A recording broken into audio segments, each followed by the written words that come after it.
Après avoir parlé du centre de l'Europe, nous allons nous déplacer encore plus vers l'Est, c'est-à-dire vers la Russie et vers ce qui était autrefois son empire, ce que nous appelons ici ses marches. Nous allons rappeler combien la Russie demeure une grande puissance continentale en faisant le tour de son territoire et de ce que j'appelle son armature. Nous allons évoquer comment cette Russie s'est construite, comment elle a atteint le stade de l'Union soviétique pour ensuite être progressivement démembrée à compter du début des années 90. Nous allons pénétrer ensuite au cœur de cette Russie en suivant le cours de son grand fleuve, la Volga, pour ensuite passer au-delà de l'Oural et commencer le tour de ce que j'appelle les marches de la Russie, tant les marches asiatiques que les marches européennes. Pour ensuite regarder le cas de la ville par excellence russe, c'est-à-dire Saint-Pétersbourg, en rappelant l'importance qu'elle a joué dans le rôle qu'elle a joué dans les révolutions russes, pour finalement nous concentrer sur l'une des marches très importantes de cette Russie, une marche très fragile, une marche de l'histoire très riche, qui rappelle un peu aussi plusieurs des autres lieux assez instables du monde. Je pense bien sûr au Caucase et à des régions ailleurs autour de la Russie, mais ailleurs partout dans le monde, que j'appelle ici des poudrières.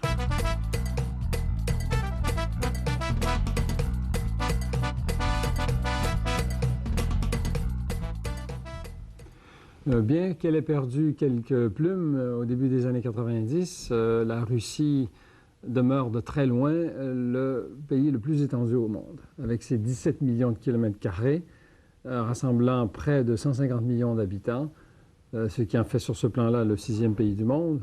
Elle n'a qu'une densité d'environ 9 habitants au kilomètre carré, ce qui est nettement inférieur à celle des États-Unis, dont on parlera bientôt, où là la densité moyenne est de l'ordre de 30. Elle couvre à peu près les 3/4 de ce que couvrait l'URSS dissolue en tant que tel, donc en décembre 1991. Le territoire est très étendu, bien évidemment, d'ouest en est, près de 10 000 km, donc des portes de l'Europe au Pacifique, sur un territoire qu'on peut vraiment qualifier de territoire de ressources, qui rassemble aussi près d'une centaine de nations sur ce plan-là. Donc la Russie est un peu le pays le plus multinational au monde, avec peut-être l'Inde. Cette population de quelques 150 millions d'habitants, elle est composée à plus de 80% de Russes, qui comptent pour un peu plus de 122 millions de la population totale. Le reste étant donc réparti parmi des groupes qui comptent pour 1, 2 ou 3% de la population totale, ou moins d'1%, bien sûr, les plus importants étant notamment les Tatars, qui comptent pour un peu plus de 3%, et les Ukrainiens. La Russie dite d'Europe, c'est-à-dire celle qui est située à l'ouest de l'Oural, compte pour environ 4 millions de kilomètres carrés, et tout ce qui est à l'est rassemble le reste, c'est-à-dire près de 13 millions de kilomètres carrés. La population de ce grand territoire, en fait, est très stable et même est en régression, dans la mesure où la croissance naturelle est négative et n'est compensée que par le retour des Russes vivant dans les anciennes républiques. Parce qu'on aura l'occasion de le mentionner à plusieurs reprises, il y a quelques 25 millions de Russes qui vivent dans des anciennes républiques soviétiques telles que l'Ukraine, la Moldavie, etc. Bon, on parle de la multinationalité. Il y a plusieurs groupes linguistiques, ou plusieurs familles linguistiques représentées sur ce territoire. Les familles indo-européennes, altaïques, ouraliennes et caucasiennes. Les familles indo-européennes rassemblent des groupes dits slaves, par exemple. Les familles ouraliennes, des groupes finno-ougriens, etc. Des langues, le russe étant une langue donc de type indo-européen, le kalmouk étant une langue de type mongol, etc.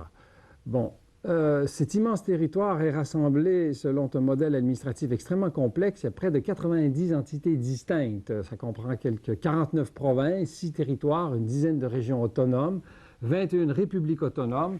Ces républiques autonomes, qui sont en quelque sorte les lieux privilégiés des minorités, comptent 16% de la population sur 30% du territoire.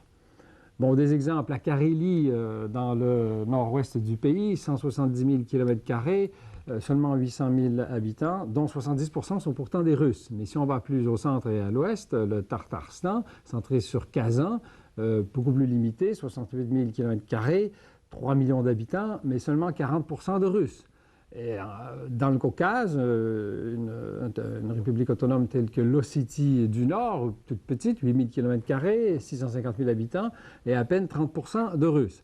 La Yakoutie, l'immense Yakoutie, 3 millions de km², c'est-à-dire à peu près 6 fois la France ou 2 fois le Québec, 1 million d'habitants, mais à peu près seulement 50% de Russes, etc. Bon. Une caractéristique importante de ce territoire, c'est qu'il a un accès difficile aux mers chaudes. Si on fait le tour de la Russie, on remarque que, par exemple, la Baltique, qui est son seul accès, n'est-ce pas, à l'Atlantique, via la mer du Nord, bien sûr, est gelée pendant une partie de l'hiver, n'est-ce pas, et que donc l'accès est difficile. Que sur le Pacifique, très très loin du centre de la Russie, Vladivostok, donc le seul grand port, est lui aussi loin de ce cœur de la Russie. Que les véritables sorties de la Russie sur les mers chaudes, ouvertes toute l'année, ça correspond en gros à la seule mer Noire, donc par le détroit des Dardanelles vers la Méditerranée.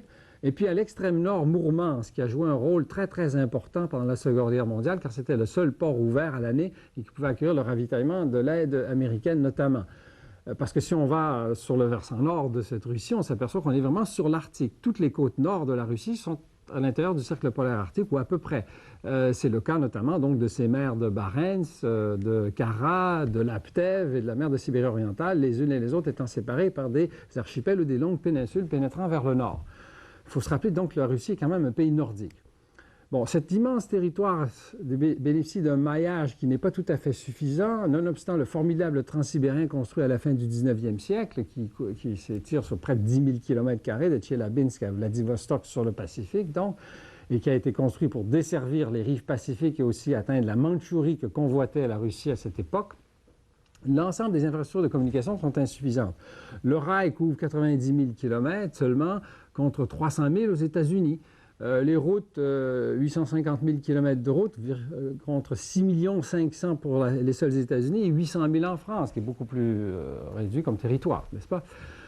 Bon, l'armature physiographique proprement dite de ce grand quadrilatère, elle est évidemment à la mesure de cet immense territoire de 17 millions de km². On ne pourra ici qu'en évoquer que les grandes lignes. Bon, du grand croissant, n'est-ce pas, alpin au sud jusqu'aux rives de l'Arctique. À l'intérieur de cela, on peut évoquer des étages qu'on pourrait appeler des étages climatiques et des grandes zones d'utilisation du sol, donc de façon du nord au sud maintenant. Ça commence par, bien sûr, les steppes froides, la toundra, caractérisée par la présence d'herbes courtes et de lichens, n'est-ce pas? Une Sibérie dans l'est qui est extrêmement sèche, quasi désertique à certains endroits. Ensuite, la taïga avec les forêts. Ensuite, surtout du côté européen, un axe intermédiaire des terres noires, où l'irrigation est très importante. Et puis finalement, dans le sud, les steppes dites chaudes du centre-sud, caractérisées ici par une irrigation indispensable et la pratique de l'élevage extensif, ce qui correspond d'ailleurs en partie essentiellement au territoire du Kazakhstan, une ancienne république soviétique, maintenant un pays bien sûr indépendant.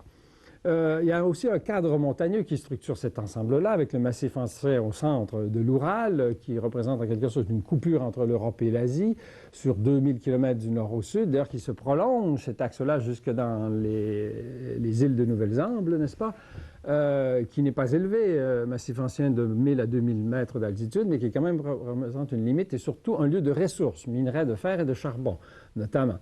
Une périphérie alpine, avec le Caucase, n'est-ce pas, dans le sud-ouest, et puis une série de grands massifs alpins qui s'étalent sur tout le versant sud jusqu'au Kamtchatka, n'est-ce pas, sur le Pacifique, en passant par le Haut-Altaï, les monts Yablanovi, Stanovoï, Verkhoyansk, etc.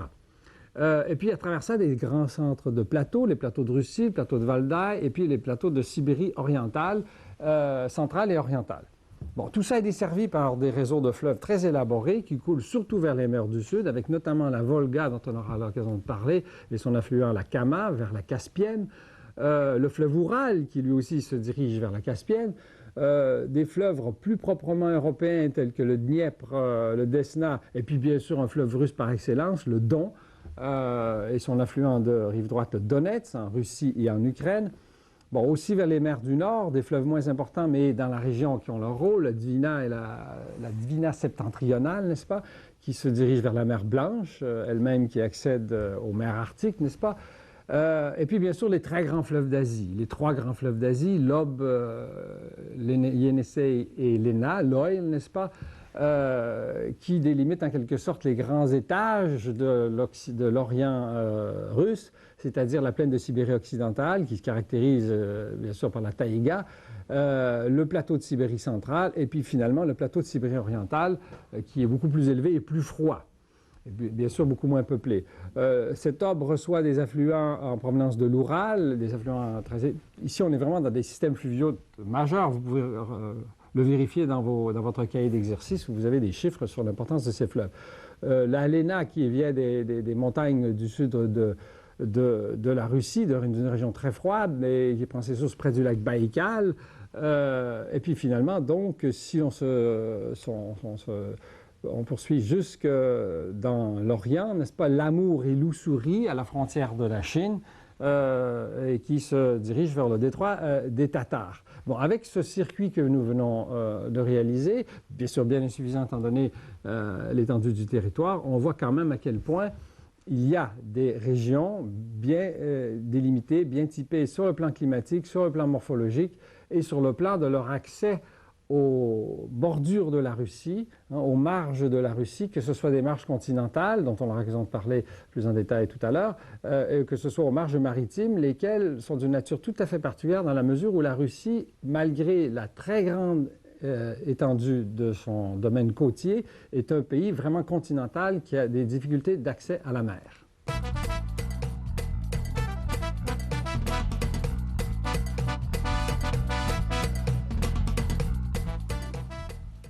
Les étapes de la formation territoriale de la Russie, de la formation territoriale de l'URSS ensuite, et puis éventuellement de son démembrement, constituent l'un des grands épisodes de l'histoire de l'humanité, je dirais même une des grandes épopées qui n'est d'ailleurs pas terminée. La construction de la Russie, c'est un peu celle de l'expansion slave, n'est-ce pas, qui a duré près d'un millénaire, du 9e au 20e siècle, une expansion qui s'est réalisée dans bien des directions. À partir de la fondation de Novgorod, n'est-ce pas, qui est en quelque sorte le berceau, en 862, et puis de Kiev, aujourd'hui en Ukraine, en 882, jusqu'à la Deuxième Guerre mondiale, il y a eu une expansion continue du peuplement slave. Une croissance qui s'est réalisée, une expansion dans toutes les directions, qui a comporté d'abord une résistance aux pressions des Suédois et des Teutons, une résistance aux pressions des Mongols, n'est-ce pas, en particulier du milieu du XIIIe siècle jusqu'à la fin du XVe, et qui a laissé des traces dans la géographie, notamment dans la géographie urbaine, on le verra lorsqu'on parlera du parcours de la Volga. Une expansion, donc, je disais, dans toutes les directions, c'est-à-dire vers les mers. L'accès aux mers était une constante de la poursuite de la construction de la Russie, et l'expansion vers l'Est, dans laquelle la colonisation agricole a joué un rôle très important.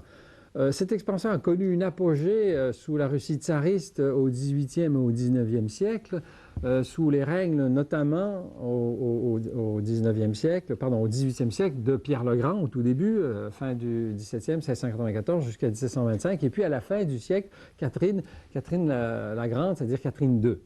Ce sont les deux grands repères de cette expansion. Sous Pierre le Grand, c'est beaucoup l'attention que celui-ci a portée à l'Europe, notamment avec la fondation de Saint-Pétersbourg, dont nous aurons l'occasion de reparler, en 1703, alors que sous Catherine la Grande, une grande attention a été portée au développement de la batellerie, centrée précisément sur Saint-Pétersbourg, sur aussi le développement de la région de Moscou, avec l'industrie textile, et centrée aussi sur le développement des ensembles industriels de l'Oural. Pendant cette période, une caractéristique importante a été aussi la répression des paysans, ce qui a amené ceux-ci à fuir en quelque sorte, à s'émanciper vers l'Est, contribuant ainsi à l'expansion.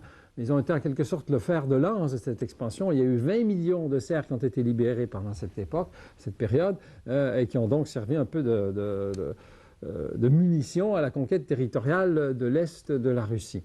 Ces conquêtes aussi ont été parfois militaires, dont celle du Caucase dans la deuxième moitié du XIXe siècle.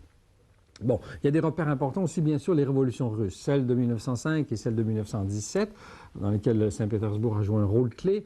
Le déplacement de la capitale ramené au centre à Moscou en 1918, donc après la révolution de 1917, la formation de l'URSS en 1922, les pertes territoriales qu'a subi cette Russie devenue URSS pendant la guerre contre ce qu'on a appelé les Blancs, mais ce sont des pertes provisoires. Ça a compris notamment la perte des pays baltes pendant la Première Guerre mondiale et suite à celle-ci. mais des pertes ont été largement compensées pendant la Deuxième Guerre mondiale. Vous savez, ici, la Russie a en quelque sorte échangé des morts pour des territoires. C'est triste à dire, mais il y a plus de 20 millions de morts en Russie, ou plus exactement en URSS pendant cette Seconde Guerre mondiale, mais des gains territoriaux considérables. On a eu l'occasion d'en parler notamment aux dépens du glacis européen, c'est-à-dire de ces territoires comme à l'endroit de la Pologne ou même de la Tchécoslovaquie et de la Hongrie. Avec le résultat qu'après la Deuxième Guerre mondiale, l'URSS se retrouvait avec un très grand réseau de voisins, de la Norvège, n'est-ce pas, dans l'extrême nord-ouest, jusqu'à la Corée sur le Pacifique, en passant par la Finlande, par bien sûr les voisins européens dont on a parlé, dont la Pologne, et puis bien sûr les voisins asiatiques, la Turquie, l'Iran, l'Afghanistan, et ces immenses frontières avec la Chine et la Mongolie. Donc, pour se terminer, je mentionnais avec cette Corée du Nord. Il faut bien regarder la carte de l'URSS à cette époque-là. L'URSS s'était ménagé des toutes petites frontières à travers donc ces très étendues que j'ai mentionnées, notamment avec la Corée, notamment avec la Hongrie, la Tchécoslovaquie et donc cette Norvège dont on a parlé tout à l'heure. Bon. Cet immense territoire craquait déjà de toutes parts et il a finalement été démembré suite à une série de ce que j'appelle pressions, des pressions en partie politiques, les échecs économiques, c'est-à-dire des échecs économiques flagrants, en particulier dans l'agriculture. L'agriculture soviétique était en quelque sorte ratée, n'est-ce pas? La collectivisation n'a jamais vraiment bien fonctionné. La course aux armements qui a été épuisante pour l'économie soviétique, et puis bien sûr les pressions provenant de son glacis européen au centre qui faisait partie un peu de son empire économique, mais l'émancipation de ce glacis européen, notamment cette émancipation de la Pologne dont nous avons eu l'occasion de parler, a fait mal à l'économie soviétique, et puis bien sûr les revendications nationales à l'intérieur du territoire soviétique, et puis la guerre avec l'Afghanistan de 79 à 89. Tout ça a coûté cher à l'URSS. Il y a aussi bien sûr une évolution politique qui a résulté de cela. L'arrivée au pouvoir de Gorbatchev en mars 85, qui est devenu premier secrétaire du Parti communiste, devenu président de l'URSS en 90, favorisant la perestroïka et la glasnost, c'est-à-dire donc une libéralisation de l'économie et une amélioration des relations avec les voisins, avec le reste du monde. L'arrivée au pouvoir du président Eltsine en 91, qui devient président de la République. Bon, éventuellement, le putsch communiste renversé par Eltsine qui, là, accroît son pouvoir en suspendant le Parti communiste. Et puis, finalement, l'évolution géopolitique, c'est-à-dire, donc, l'indépendance des pays baltes en 91. Fin 91, cela amène la dissolution de l'URSS avec la création de la communauté des États indépendants, rassemblant à ce moment-là seulement la Russie, la Biélorussie et l'Ukraine, mais avec progressivement le ralliement de toutes les anciennes républiques, y compris la Géorgie qui se rallie en 93. Ça veut dire cette communauté rassemble quelques 12 pays, et seuls les 3 pays baltes n'y ont pas adhéré. Cet immense territoire reconstitué fait l'objet aussi de troubles multiples à l'intérieur de la Russie d'origine, n'est-ce pas? Ce que j'appelle les marges internes ou les marches internes et les marches externes, notamment en Géorgie, mais aussi bien sûr dans l'ensemble du Caucase, toutes choses dont nous aurons l'occasion de reparler.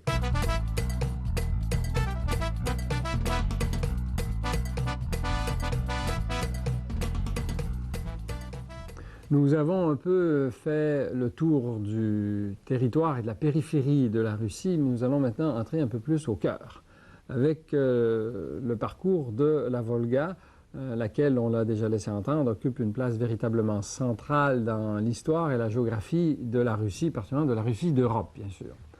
Puisqu'il s'agit d'ailleurs du plus important fleuve d'Europe, avec 3700 km de parcours, un bassin de 1,4 million de km² et un débit de quelques 8500 m3 seconde. Débit moyen, bien sûr, car une caractéristique fondamentale de cette Volga, c'est qu'il s'agit d'un fleuve très impétueux qui peut connaître des crues, des inondations considérables, puisque son débit peut même atteindre jusqu'à 67 000 m3 seconde, c'est-à-dire 8 fois son débit moyen. Cette Volga a longtemps été perçue comme un peu la limite en territoire slave entre l'Europe et l'Asie. Jusqu'au 19e siècle, l'est de l'Oural, de la Volga et de l'Oural, ce qui était à l'est, donc c'était le pays à conquérir, le pays asiatique. Si vous voulez, le Far East de la Russie. Au cœur de cette Russie, très liée à son histoire, on doit rappeler qu'il occupe un bassin qui représente le cœur démographique, puisque 30% de la population de la Russie se retrouve dans ce bassin qui correspond à moins de 10% du territoire de l'ensemble de la Russie. Bon, il est aussi très évocateur d'un ensemble de paysages russes, on aura l'occasion de le voir. Ces villes aussi ont, comme les villes des autres fleuves que nous avons parcourus, une mémoire de l'histoire de la Russie. Son poids économique à cette Volga est considérable, tant sur le plan industriel que sur le plan énergétique. Ici, c'est tout à fait exceptionnel, qui est évidemment sur le plan des services qu'il rend à l'agriculture et même au transport, car c'est une artère de communication, c'est un grand axe de navigation, et malgré l'englacement de son cours supérieur de novembre à avril, on le verra, c'est un fleuve qui est relié à toutes les mers qui entourent la Russie d'Europe, notamment par des réseaux de canalisation. Bon, on a parlé des paysages de cette Volga. Les sources de ce fleuve se situent dans les monts Valdai, le plateau de Valdai à 400 km au nord-ouest de Moscou, à une très faible altitude, un peu plus de 200 mètres, dans une région de collines glaciaires, n'est-ce pas, dans une région de lacs et même de réservoirs aménagés. On est ici dans une région de climat continental, de forêt coniférienne, alors qu'après avoir traversé ce type de paysage, la Volga, qui à ce moment-là coule vers l'est, bifurque vers le sud, à la hauteur de Kazan, alors qu'il reçoit un affluent très important, la Kama, qui est d'ailleurs son principal affluent, qui provient donc des contreforts de l'Oural. Parce que là, il coule entre le pied escarpé du plateau de la Volga et ces contreforts donc de l'Oural. Il traverse un bassin sédimentaire où il reçoit toute une série d'affluents qui, pour la plupart, viennent justement de cet Oural. Il bifurque finalement vers les steppes du sud-ouest ou vers le sud-ouest à travers les steppes, dans une région de plus en plus sèche, et se précipite vers la dépression de la Caspienne, où il débouche via un delta, donc ici aussi une embouchure deltaïque, un peu comme le Danube sur la mer Noire. Ici un delta encore plus considérable, après qu'il ait donc traversé un bassin qui au total est assez peu arrosé. Ce qui explique son débit très irrégulier et les crues qui sont liées à la fonte des neiges, notamment dans l'Oural. Rappelons aussi que c'est un fleuve très aménagé, malgré et aussi à cause de ces crues qu'il faut contrôler. Bon, la Volga a une mémoire urbaine aussi, puisqu'elle est jalonnée de plusieurs villes historiques, comme Yaroslav, qui était une principauté russe fondée au début du XIe siècle, qui est tombée sous le contrôle de Moscou au milieu du XVe. Qui est un grand port, un grand centre ferroviaire. Ici, on est donc dans cette Russie d'Europe où les chemins de fer sont très développés, qui reçoit un oléoduc venant de Sibérie, qui est donc le lieu d'une grande raffinerie, d'une industrie textile importante, le site d'un monastère fortifié datant du XIIe siècle, d'un vieux théâtre, probablement le plus vieux de Russie, datant du XVIIIe siècle, une ville de environ 1 million d'habitants. Bon, un peu plus à l'aval, Nijni Novgorod, à ne pas confondre avec Novgorod, la ville historique fondatrice, n'est-ce pas? Cette nouvelle Novgorod a été fondée en 1221, elle a été rebaptisée du nom de Gorky, du nom de ce poète russe, cet écrivain russe, donc elle a porté ce nom-là de 1936 à 1990. Là aussi un port, une centrale hydroélectrique grâce à un réservoir formé par les eaux de la Volga, raffinerie aussi, industrie automobile, une voiture qui s'appelle la Volga, une ville d'environ 2 millions d'habitants. Plus loin, Kazan, fondée au XIIe siècle par les Tatars de la Horde d'Or, non pas par les Russes, qui a été la capitale d'un khanat des Tatars, qui a porté le nom de Kazan, du milieu du 15e au milieu du 16e. En 1552, la ville a été prise par Ivan le Terrible, à cette époque donc où la Russie a commencé à reconquérir les territoires qu'elle avait perdus ou qui avaient été sous tutelle mongole, alors elle est devenue donc la capitale de la République autonome de Tatarie au moment de sa formation en 1920. Ici aussi un grand port fluvial, un nœud ferroviaire, une université célèbre et une population d'environ 2 millions d'habitants. Bon, plus loin, Samara, qui a porté le nom de Kouibychev jusque de 35 à 90 là aussi, à la confluence d'une rivière qui porte le nom de Samara. Ici, le site d'une forteresse construite en 1586 au cœur d'une région pétrolière, ce qu'on appelle le deuxième Bakou, et aussi doté à proximité d'une grande centrale hydroélectrique, usine automobile, tout près à Togliatti, siège du gouvernement soviétique en 1941-1942, alors que les soviétiques avaient dû se retirer, étant donné la pression allemande sur le cœur de la Russie, sur Moscou. sur la région de Moscou. Bon, plus à l'aval toujours, Saratov et Engels qui se font face, dominés par une forteresse de la fin du XVIe siècle, reliés par un pont qui est aussi un barrage entre les deux villes. Engels, qui est l'ancienne capitale de la République autonome des Allemands, fondée à l'époque où des colons allemands avaient travaillé sous le règne de Catherine la Grande, que nous avons évoqué tout à l'heure, environ vers 1760. Des Allemands qui ont été persécutés pendant la Première et la Deuxième Guerre mondiale, qui ont même été déportés en Sibérie en 1941. Bon, plus loin, là, la grande ville, Volgograd, forteresse aussi, toujours dans le contexte où cette Volga est un peu le rempart devant l'Asie, construite en 1588, qui a porté le nom de Tsaritsyne et surtout le nom de Stalingrad de 1925 à 1961. On est au cœur du pays des Kalmouks, qui sont donc des Mongols. Un port, centrale hydroélectrique, industrie pétrolière, industrie lourde aussi.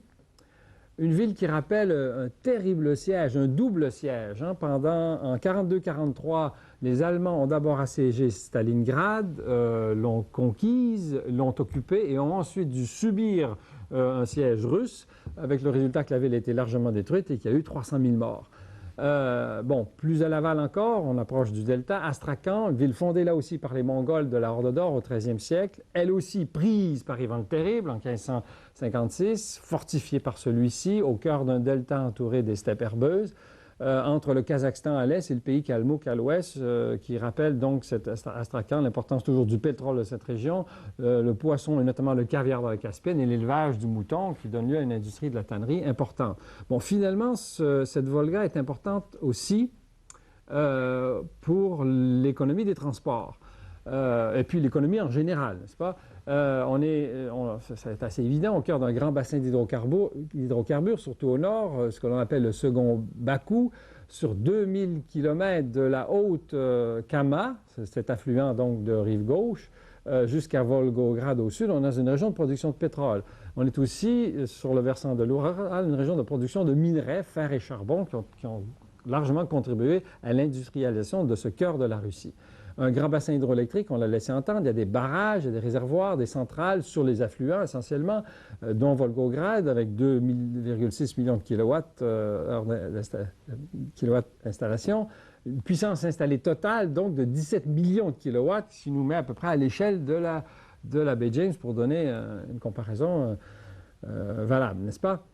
Finalement, une grande région industrielle, on l'a laissé entendre, grâce à toutes ses ressources énergétiques notamment, et aussi, il ne faut pas l'oublier, une irrigation pour l'agriculture grâce à ces fameux réservoirs qui servent non seulement à l'hydroélectricité, mais à l'irrigation, surtout dans le bassin sud qui est beaucoup moins arrosé, la partie sud.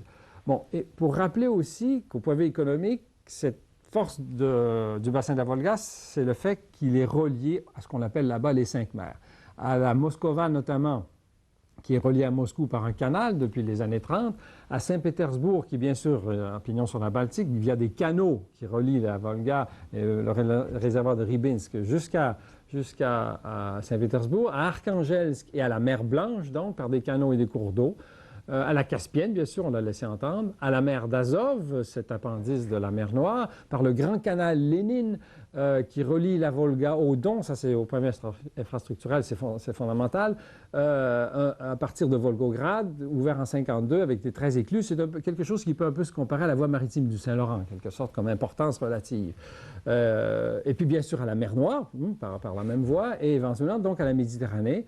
Toutes choses qui sont fondamentales, hein, cette importance des liens par le sud, donc accès à la Méditerranée, on l'a laissé entendre, étant donné que la Russie est gelée sur ses rives nord, n'est-ce pas, pendant plusieurs mois de l'année, et que son Pacifique est en bonne partie dépeuplé, c'est-à-dire son versant pacifique, cet accès aux mers du sud est fondamental, et là aussi la Volga joue un rôle clé.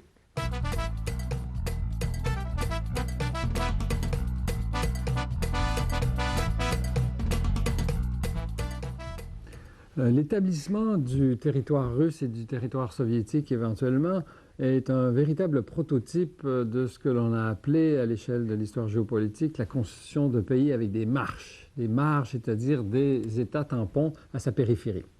Ce terme de marche, il vient de l'époque carolingienne, où on employait le mot marca, pour désigner les frontières, c'est-à-dire des zones tampons, des zones souvent instables, qui n'étaient pas nécessairement marginales, qui étaient d'ailleurs gouvernées par ce que l'on appelait des margraves ou des marquis.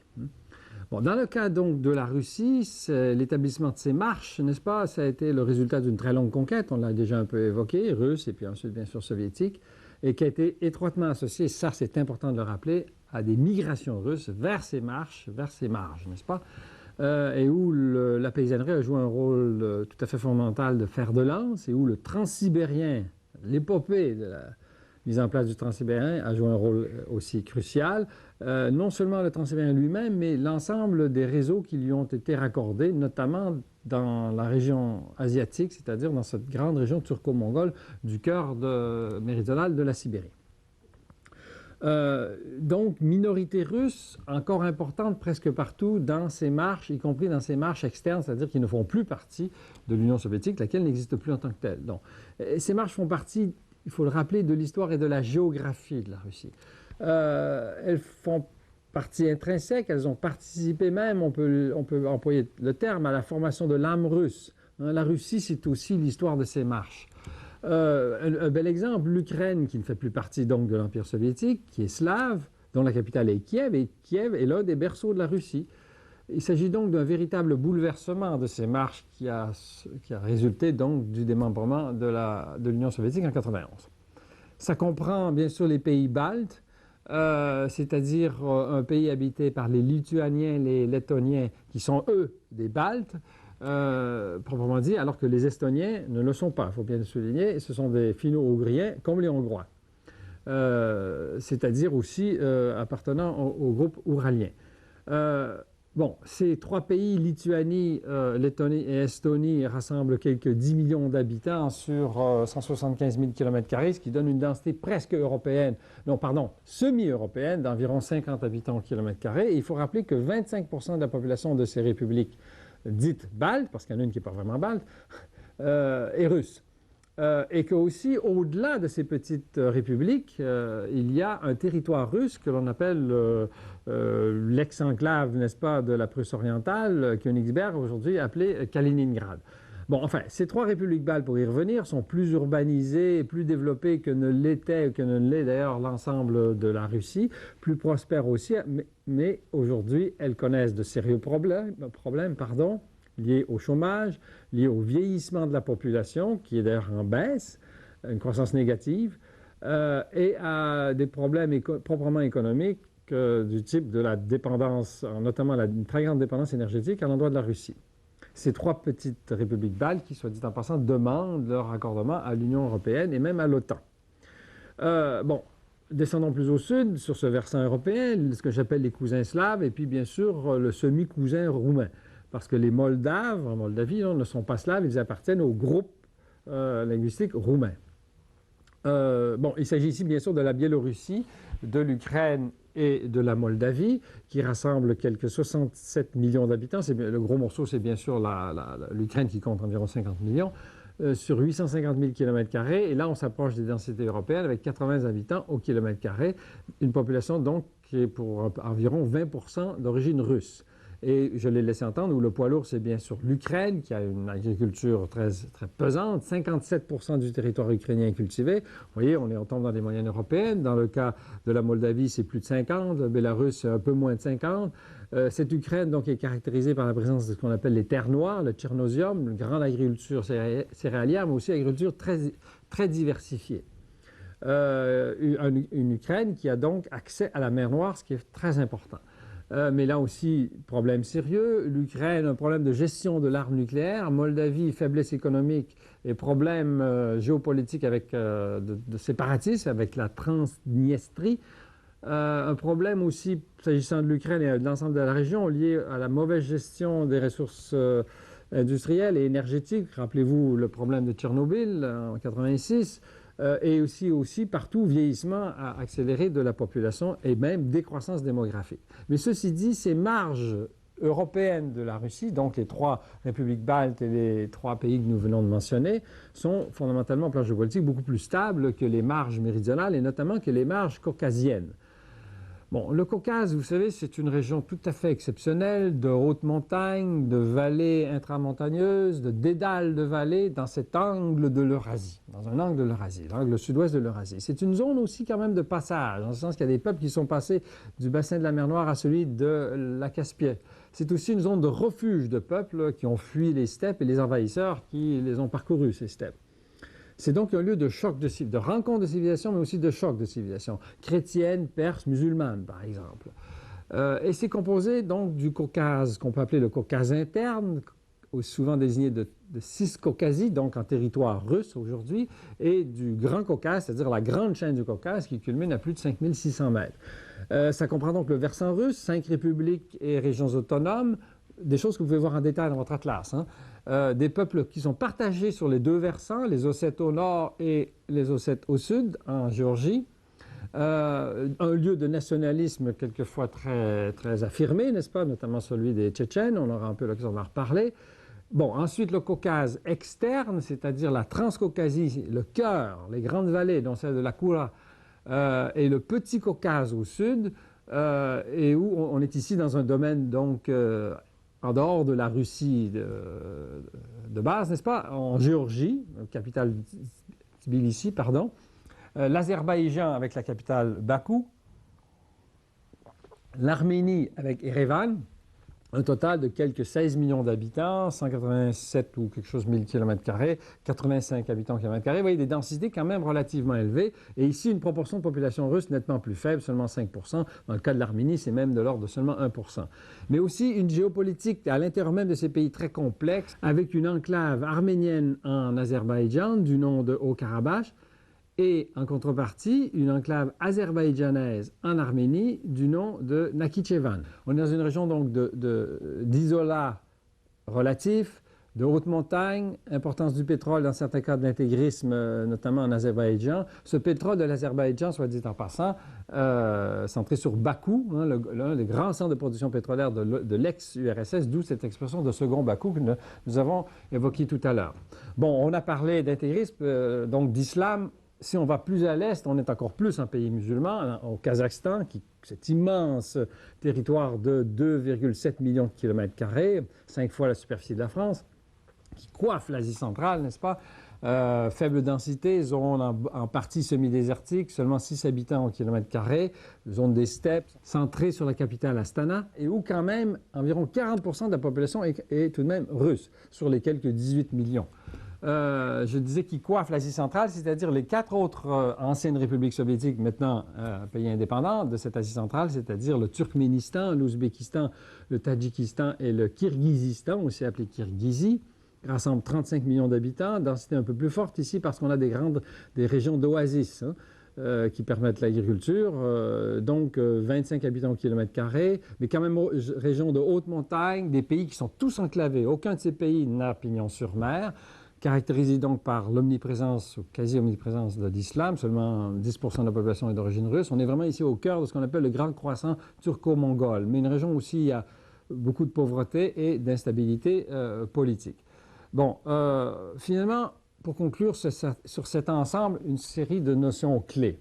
On est ici dans une région où partout, quand je parle des marges, enfin plusieurs régions, il y a des minorités russes, selon des proportions variables, qui vont donc de 40% jusqu'à 1% seulement, mais quand même, des minorités russes partout.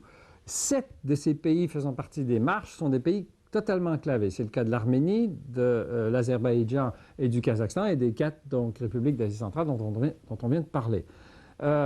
Ces pays sont indépendants, bien sûr, devant Moscou, mais il y a une dépendance qui demeure, qui est liée notamment à la présence des minorités russes, à la faiblesse économique de plusieurs de ces ex-républiques soviétiques. Et puis il y a des problèmes sérieux, comme la présence de l'arme nucléaire encore en Ukraine et au Kazakhstan, aux immenses problèmes de gestion de l'environnement. Une des caractéristiques de l'époque soviétique, c'était la très mauvaise gestion de l'environnement, notamment des fleuves, avec donc des énormes problèmes de pollution, de disposition de déchets industriels, y compris nucléaires. Des vestiges du communisme archaïque, hein, dans bien des cas parfois très actifs. Des problèmes bien sûr avec l'intégrisme, notamment sous l'influence de l'Afghanistan, qui est voisin donc de ce ventre mou de l'Asie centrale. Un problème de la géopolitique des hydrocarbures, on aura l'occasion d'en reparler un petit peu au cours des prochaines semaines, et bien sûr des problèmes des marches internes même au territoire russe. Je pense ici au Caucase russe avec les républiques autonomes. Je pense aussi aux frontières avec la Mongolie, aux problèmes des minorités ethniques en Yakoutie proprement dit. Et encore qu'ici, la proportion des Russes soit plus élevée, mais justement, c'est peut-être un des problèmes. Et finalement, au problème de l'unité géopolitique, ou l'unité politique, pardon, résultant des problèmes géopolitiques, tant de la Russie que des unes et des autres de ces marches.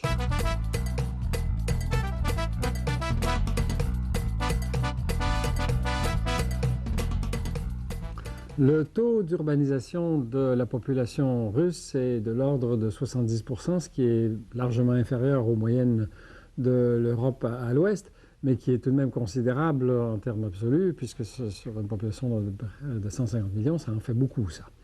Et ce réseau urbain, il est un réseau très volontaire dans la mesure où il a été établi au fur et à mesure de l'expansion russe, mais il est toujours dominé par deux des villes classiques, n'est-ce pas, deux des villes de la Russie, à savoir Moscou et Saint-Pétersbourg. Une ville relativement jeune, une ville volontaire, née précisément de la volonté de Pierre le Grand, qui avait choisi en 1703 d'établir une ville, de faire construire une ville aux portes de la Baltique, donc aux portes de l'Europe. Il a donc fondé cette ville pour en quelque sorte révolutionner la Russie en la tournant de plus en plus vers l'Europe.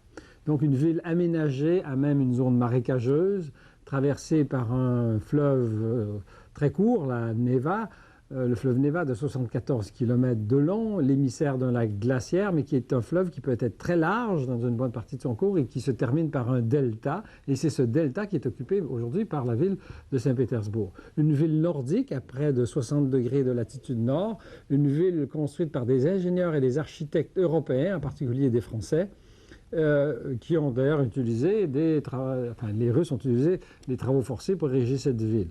Une ville qui est bien reliée à l'intérieur, à son arrière-pays, d'abord par le rail, mais aussi par des réseaux de batellerie dont nous avons déjà fait état. Un grand port, donc, au fond du golfe de Finlande, bloqué par les glaces 3 mois par année, qui fonctionne grâce aux travaux des brise-glaces, relié à travers ce golfe de Finlande à la Baltique par un canal maritime entretenu par les dragues et par les brise-glaces en hiver, site d'une grande base navale. Premier port du pays, soit dit en passant, grande base navale aussi, établie dans un avant-port, dans une île, l'île de Kronstadt, à 30 km de Saint-Pétersbourg proprement dit, et sur laquelle est érigée une forteresse construite sous Pierre le Grand. Une île qui est reliée aux deux rives par des jetées qui sont en partie ouvertes pour laisser passer la navigation. Une île qui a été notamment le site de la révolte des marins en 1917, qui a été associée au démarrage, n'est-ce pas, de la Révolution russe.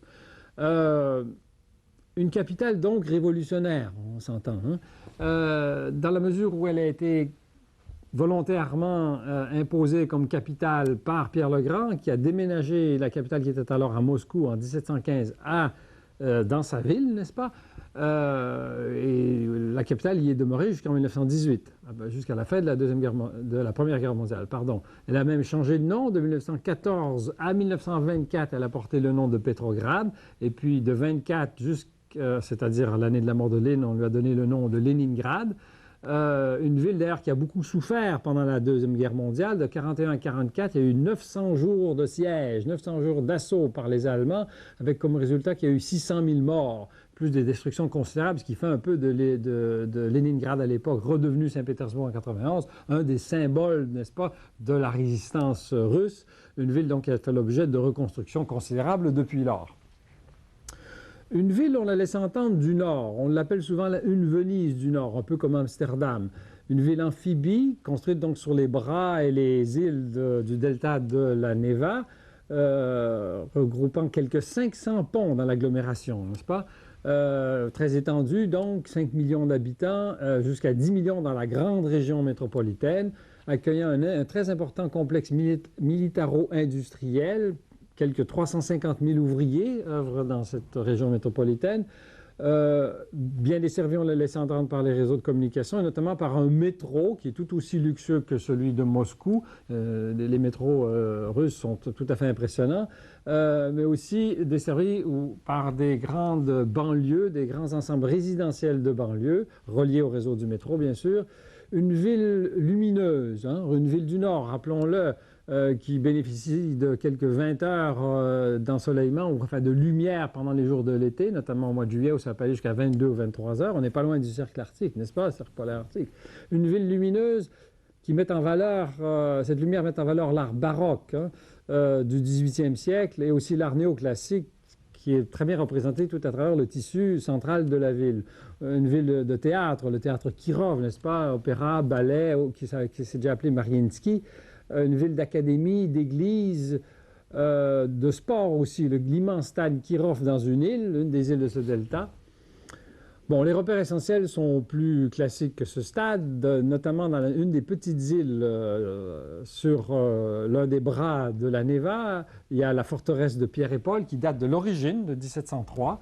Sur une grande île juste à côté, l'île de Vassilevski, des musées, des librairies, des instituts d'études.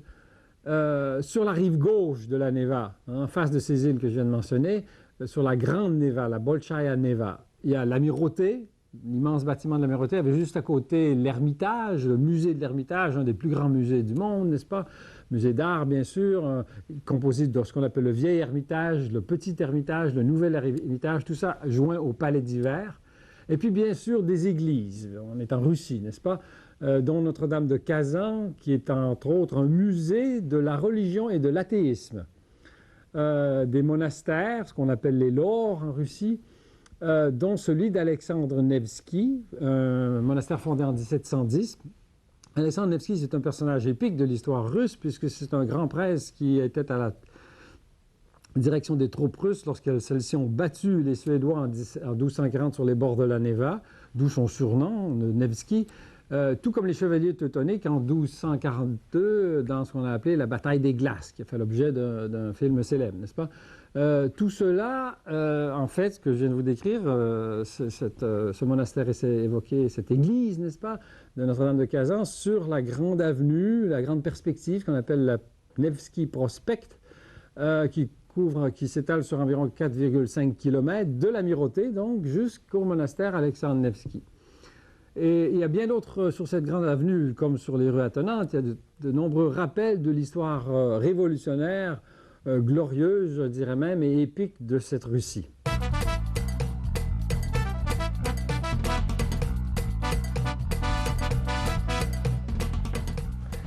Lorsque nous avons évoqué le démembrement de l'Empire soviétique, nous avons laissé entendre que certaines de ces marches, n'est-ce pas, des marges aussi de cet empire étaient devenues instables.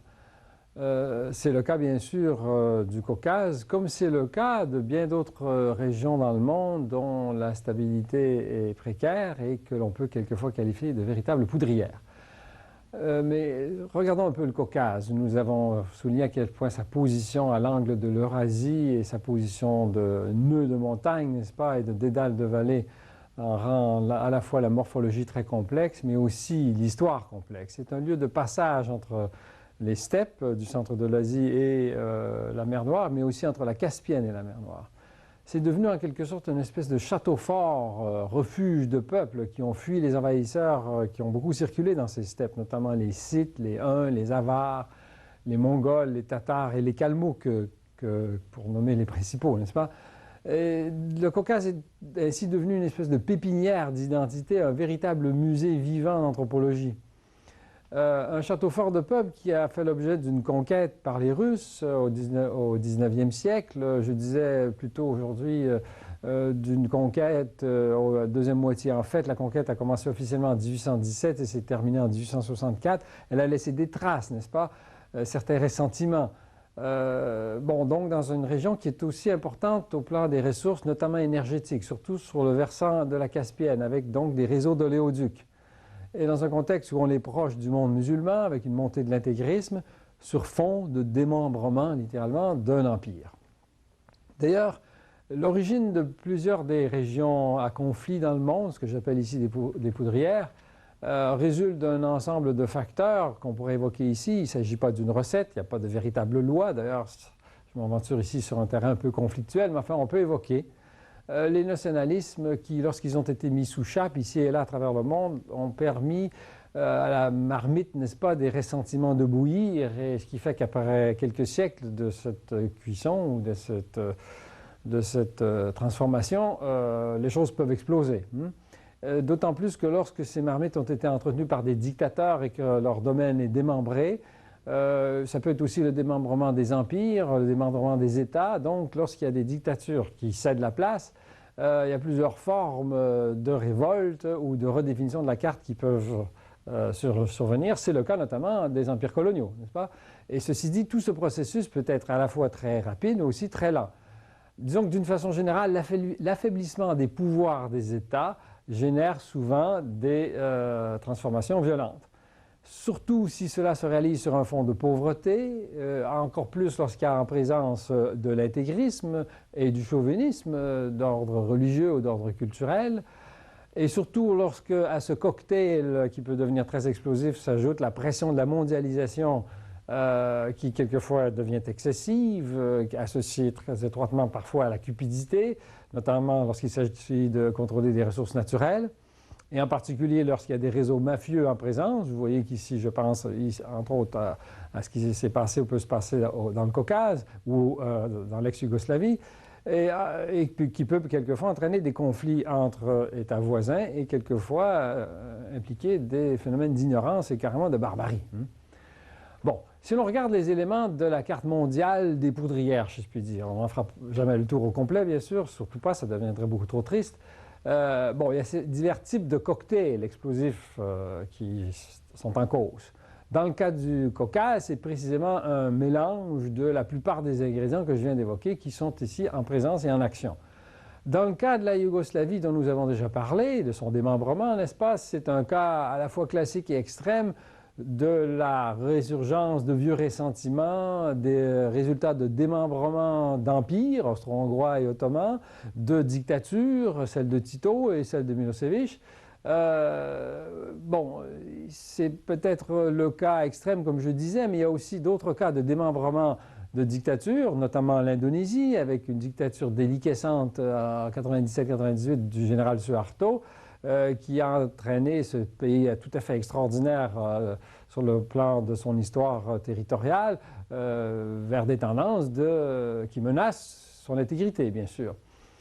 Bon, dans le cas de l'Afrique, où là les conflits sont hélas très nombreux, deux ingrédients sont hélas en présence, la pauvreté, très largement répandue dans cette Afrique, la présence de dictatures qui exploitent les nationalismes, des nationalismes qui sont donc souvent manipulés et qui versent quelquefois presque dans les tribalismes, ce qui n'est pas, soit dit en passant, spécifique à l'Afrique. Il y a des formes presque de tribalisme dans certaines des guerres européennes. Bon, pour revenir à l'Afrique, c'est particulièrement marqué dans l'Afrique des Grands Lacs, celle que l'on appelle l'Afrique des Grands Lacs, la région qui comprend des pays tels que le Rwanda, le Burundi et l'Est du Congo, qui pourtant rassemblent des populations qui sont à certains égards très sophistiquées. Bon, il y a aussi des cas tels que celui du Soudan, qui est un exemple assez particulier d'un pouvoir central qui s'est retourné contre sa population dans le cadre d'une guerre civile entre un Sud chrétien et animiste et un pouvoir nordiste dominé par les musulmans.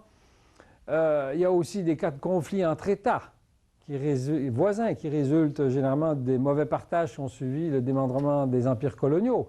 L'exemple le plus énorme, évidemment, c'est celui de l'Inde et du Pakistan, après 1947, avec des recrudescences fréquentes depuis lors, où la présence d'ingrédients tels que l'intégrisme et la pauvreté compte pour beaucoup. Un cas aussi tout à fait malheureux, pour revenir à l'Afrique, entre l'Éthiopie et l'Érythrée, cette Éthiopie maintenant qui n'a plus accès à la mer. Puis bien sûr des cas de guerre civile larvée, comme en Angola, comme au Sri Lanka, comme en Afghanistan. Et puis des cas de peuples irréductibles qui sont souvent en lutte avec ceux qui essaient de les dominer, notamment, je pense ici bien sûr aux Kurdes. Et puis bien sûr un cas que je qualifie littéralement d'inclassable, le problème d'Israël et de la Palestine. Bon, les conséquences de ces conflits et de ces troubles, ce sont des massacres, ce sont des destructions. C'est surtout, je dirais même, la reproduction de la pauvreté, la reproduction de la misère, des maladies, des épidémies qui touchent beaucoup les enfants.